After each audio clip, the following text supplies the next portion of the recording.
Dwight Jewell, Gary Walsh, Beverly Atwood, Marianne Baker's here, Shane Burton, Rick Davis, Richard Johnson, Rachel Jones, Amber Russell, Lonnie Taylor, Steve Whitaker. Yeah, on the back of the agenda is the last committee minutes. Anybody have any changes to them or anything?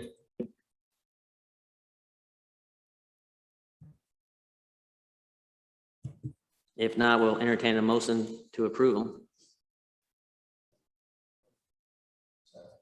Richard's got the motion, Steve's got the second. All those in favor? Opposed? Old school business, the memorandum of understanding with the school resource officers. Who's going to present that? Mayor. Mr. Chairman, this is an agreement between the school system and the sheriff's department. I have not seen the current draft, so I don't have it. I don't know if that was, who was presenting it? Mr. Beller is presenting. Okay. Smell.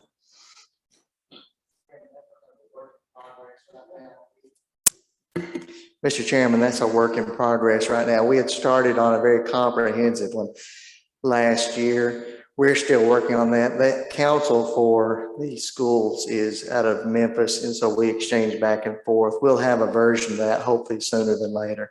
I've spoken with Dr. Satterfield about that, and he's been tied up with a lot of things coming on with the new school year, so it's been put back a little bit, but we'll get that accomplished. And again, that is a memorandum of understanding between the sheriff's department and the schools. Right. All right. Thank you.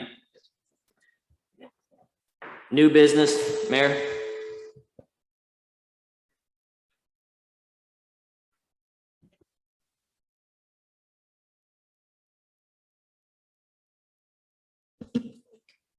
Yes, sir. The first order of business, this is something I asked for the steering committee to send here. This would be a appointment of a subcommittee to review the current Title 11 of municipal code. And the reason is there are some statutes in, or some ordinances in here that are pretty much overridden by state statute. Give you an example, there's one in here. It's 11-102, talks about minors and beer places. Well, one of the specific provisions is contradicted by a state law. And the rest of it is pretty much covered by a state statute. So in my experience, whenever you have an ordinance or a statute, law enforcement always goes with the state statute. They don't worry too much with the ordinances. And I personally don't think we need duplication here. They're going to go with the state statute every time.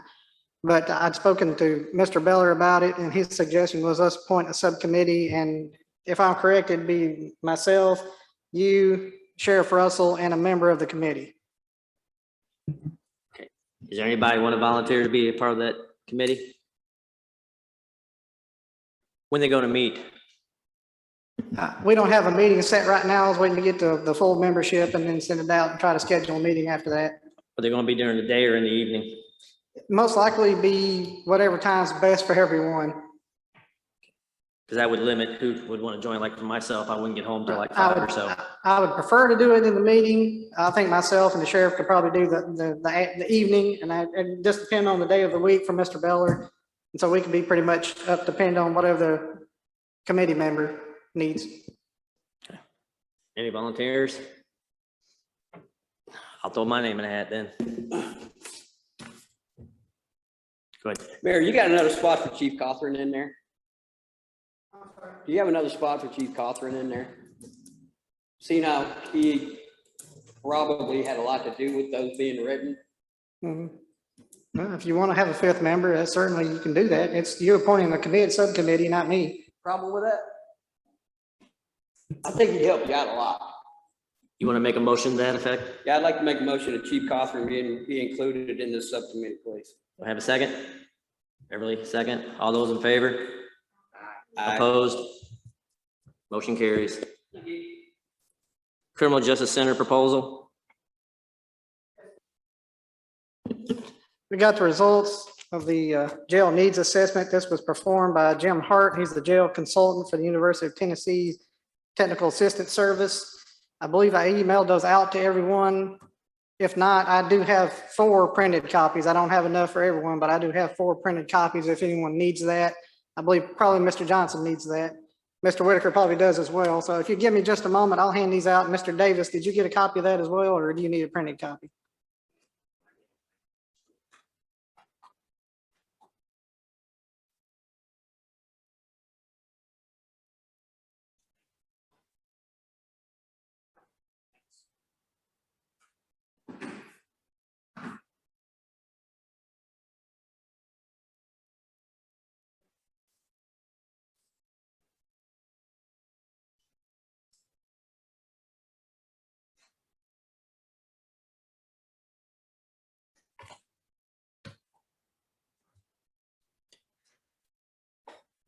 Said this assessment was done by University of Tennessee Technical Assistance Services jail consultant, Mr. Jim Hart.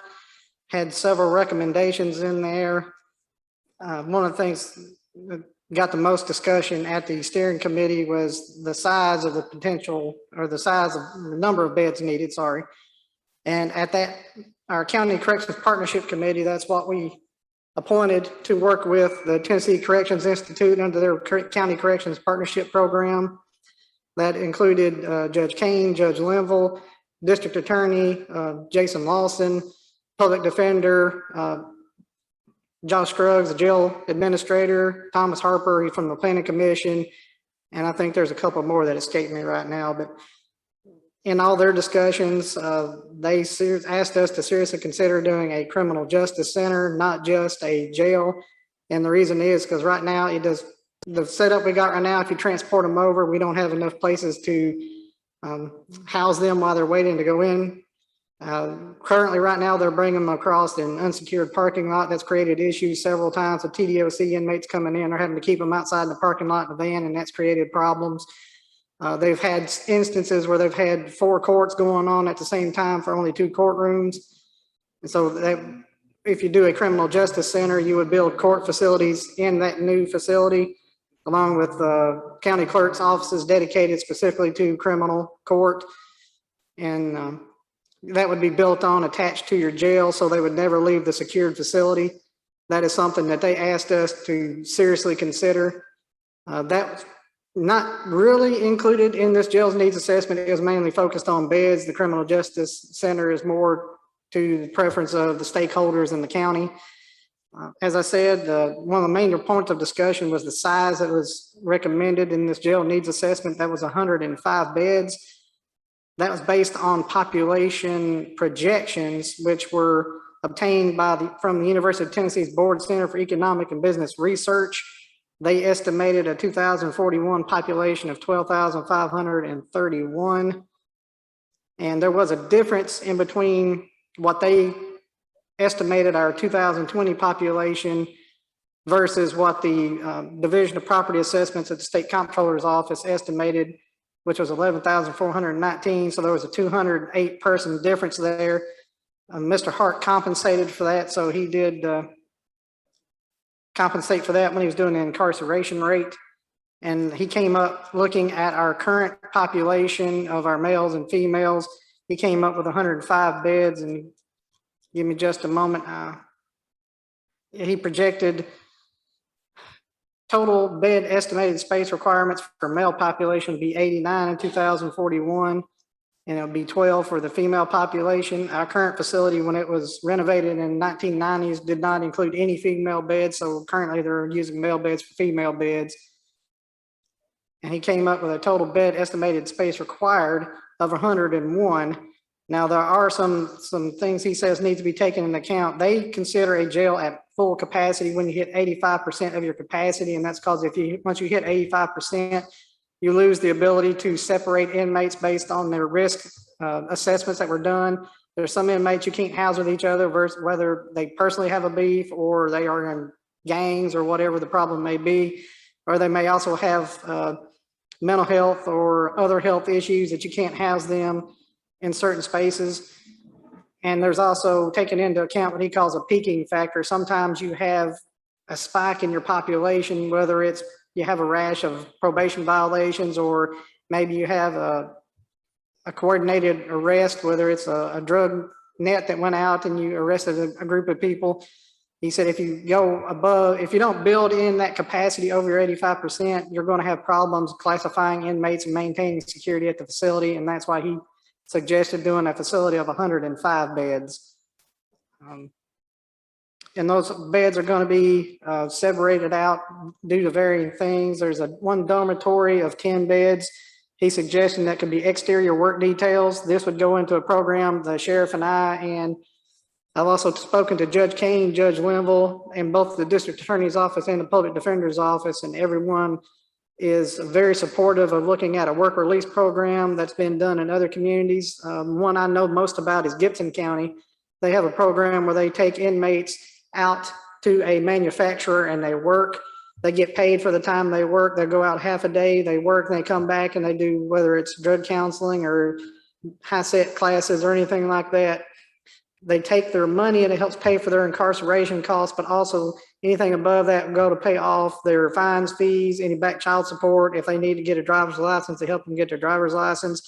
And if they got any money they can have left over, they put that in an account for them. So when they get out, they have some money saved aside. And they also have a housing program that they have in place that once they're released, they go into some housing for 1 year, and it's all dedicated to reducing the recidivism rate.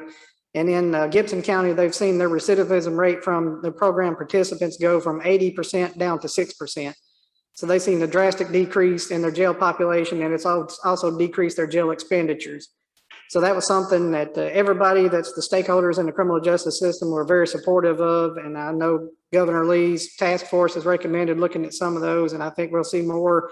I actually did put in this current year some monetary incentive for counties. If you got certified at, I think it's level 1, you'll get $3 additional a day. And if you get level 2, you'll get an additional $6 per day to house inmates if you have certain programs in place. And that is designed to reduce recidivism. We did look at trying to do some of those programs in our current facility. We had 3 different groups look at it, and they all concluded that it was insufficient to what we had. There was not proper security, and there's just not enough space to do it. So they recommended that if we're going to do that, we look to include that in a new jail facility.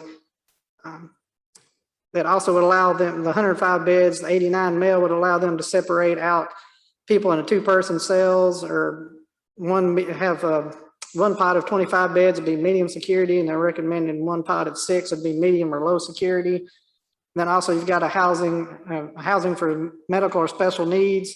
And you've got the same thing on the female side. You've got a segregation unit for medical special needs, a minimum custody or work details, and then another pod of medium custody. So that's where they came up with 105. That'd be 89 male beds and 16 female beds for 105 total.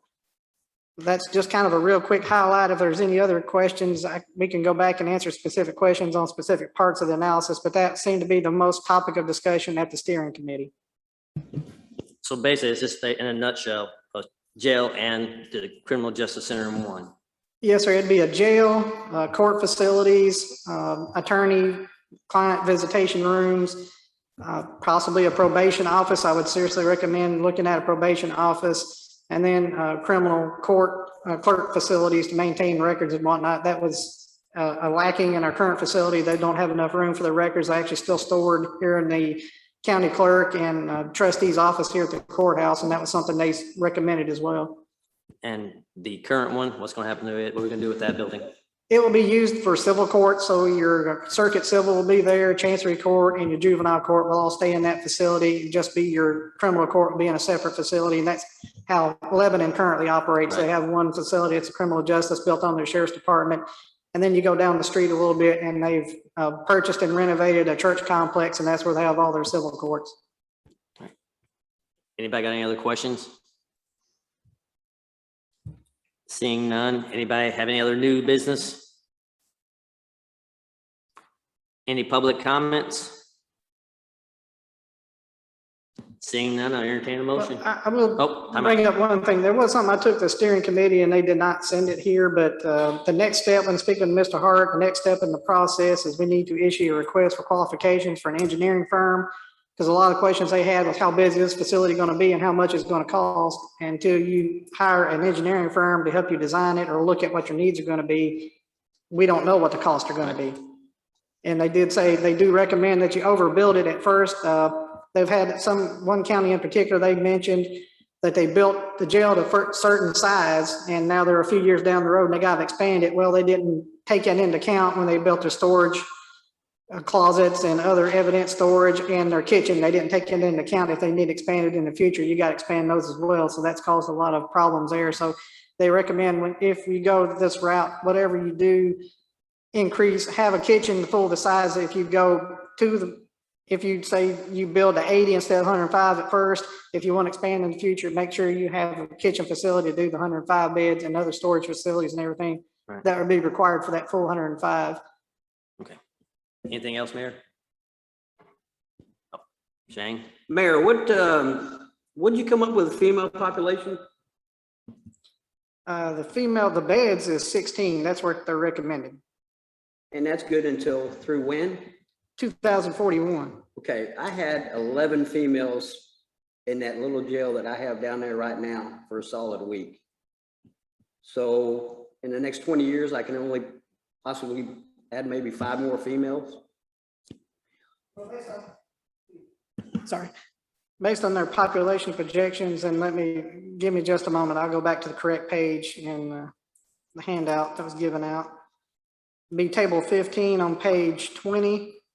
You can see an increase in population. Well, we had an increase in population. Obviously, when the prison opened up, that increased the population by about 2,500 people. And it doesn't increase a whole lot from then. They've got a population in 2018 of 11,012, and they project 12,531 in 2041. And so they look at an incarceration rate that stays pretty consistent with your total population. You can expect a certain percentage to be incarcerated. They've got that incarceration rate at 1.36. So even though you do have an increase over the next 20 years, it's not a drastic increase. And that's why you don't see the numbers as far as the female side shoot up tremendously. That's the explanation I've gotten. I think Mr. Hart's off a little bit. 5 in 20 years is kind of low to me. Well, and these numbers were just based on population projections. Obviously, when we get the census numbers, he said he'll go back and fix these. I don't know that they're going to change tremendously because I don't know that we even got over 12,000. I don't know what the response rate was for the population. And also, I don't know on what day they counted the prison population, because during the pandemic, when you hit out all the lockdown orders and everything last year, the prison population went from 25 plus down to 2,100 at one time. So that's roughly 400 people that went out. So I don't know when the census number for the prison counted. I don't know if it counted on the high side or if it was on this low side. Okay, I'll get with Jim. That's a little low, I think. That's crazy, 5 people in 20 years. Well, right now, this is a recommendation. Gotcha. He knows as it Understand. goes through the process, it might change a little bit and things might change. But right now, this is a recommendation based on the figures he got from UT's Boyd Center for Research and the Comptroller's Office. But he did say he expects these numbers will change some when we get the actual census numbers, but this is just my personal feeling. I don't know that they're going to change all that much. It might be 2 or 3 people at most, I would think. All right, good. Yes, sir. Engineering firm, do you know estimated cost? Put that together? They're usually base their cost on what they think the overall is going to be. When we've been doing grants in the past, the state has been hesitant to go over 15% of whatever the project cost was. Right, the last number I saw was you're looking at nationwide cost is about $400 something per square foot. So until I know how much square footage it's going to be, we do have a number that TCI drew up a proposal for just a jail facility, not a criminal justice complex. Based on that, plus we're going to have to purchase a piece of property. We don't have anywhere that's going to be the size they recommend. It no less than 10 acres right now. That give you room to expand. And because once you expand your facility, you're going to have to expand your parking and everything as well. And you're also probably going to have a retention pond, because I think given our population, I think we are definitely going to go over 10,000 people. That qualifies us for one part of stormwater management requirements. There's also a population density requirement, and that's the unknown right now. They said they can require you to do that in a certain area of the county. If that happens, I expect that's going to be pretty much within inside the urban services district. So it kind of depends on where the jail is. You may have to build a retention pond to handle stormwater. So that'll play into what size you need. The number I've been throwing out there is, my thought is somewhere between 20 to 25 million. But that may turn out to be on the low side once, because you don't know what construction costs are going to be. You don't know, steel shortage and those kind of stuff might drive the prices up. But right now, I think 20 to 25 million, and I hope that's an overestimate instead of an underestimate. Is there a plan right now how we're going to pay for it? We're looking at a referendum for the wheel tax to continue that, or some other way? They had discussions at the steering committee. They didn't really come to any kind of agreement on that. Mr. Ford feels like you need to go ahead and make a decision on the wheel tax. That's about $354,000 is what we brought in last fiscal year for the high school. If you carry that over, you can leave it in the same fund and do your jail out of that. If you pair that with the $300,000 administrative fee we're getting from CoreCivic, that's $654,000. And what you're going to need paying off your premium and interest just depends on what the total cost of the facility is and what's the time frame you look at. I believe we can go out to 40 years as a local government in the state. I think we can go out to 40 years, but so right now I think the thought is certainly my thought is, if you do the whole basis of CoreCivic being so receptive to the administrative fee was that we use that to do a criminal justice facility or a jail. They are very, very receptive of it. They actually did not go back and forth as much as I anticipated. So I would definitely put that towards that facility. And then the wheel tax is going to be up to the county commission. Are you going to do a wheel tax? You can do it yourselves without sending it to a referendum. I know when we looked at it, I think it was it 2019 that we did town halls, or 2020? I can't remember if it was during COVID or pre-COVID. The thought at that time was maybe send it to a referendum, and I think maybe some commissioners may have changed their mind based on what happened for the sales tax referendum. But again, that's going to be up to the county commission which way you go. If you don't have the wheel tax, that's going to be a lot of money. It's going to have to be made up somewhere, and I don't know. And everyone I've spoken to says you do not need to hedge your bets on getting revenue for state inmates, because number one, some of them cost a lot more money than you get to house them. I've signed a thing to have a state inmate get dental treatment last week, and it was $700 and something, and you're getting, was it $38 a day, 40 something dollars a day, around in there, $38 a day. So, and plus the state right now is trying to put together criminal justice reform, and their goal is to reduce their population. I think Smith County a month or 2 months ago had 30 inmates taken out of their jail that were state inmates, and that was lost revenue right there. So they very much caution you to not rely on that state inmate contract money to be there. Any other questions on the Criminal Justice Center? Mr. Beller, you have anything?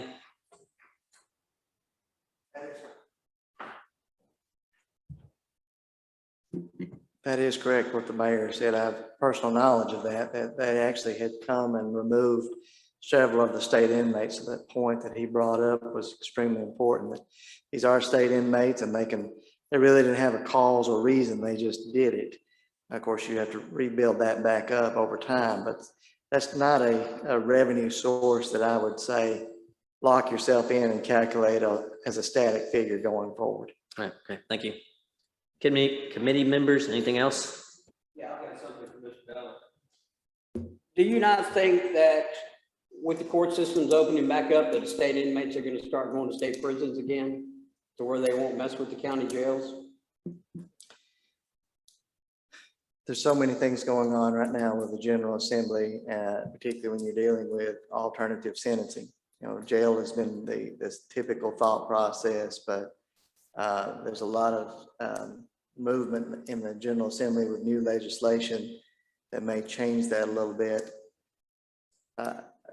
It's hard to tell, to be quite honest with you. I know that they've even talked about shortening some of your longer term, your higher felonies, your Class A felonies, and shortening those terms, even some of your homicide statutes, to a lower amount of time. That way, and quite frankly, I don't know that it has anything to do as much with justice as it does with revenue. And the state not wanting to pay that bill, particularly when you do see still an increase in incarceration throughout the state and the nation. I mean, nationwide, right now, we're approaching a little over, I think it's 3 million persons that are incarcerated in both the federal and state penal institutions. So there doesn't seem to be a real end in sight. Very good, thank you. Anything else from the committee members? Public? Seeing none, I entertain a motion. Take a motion to adjourn. All right. All those in favor? Opposed? Thank you.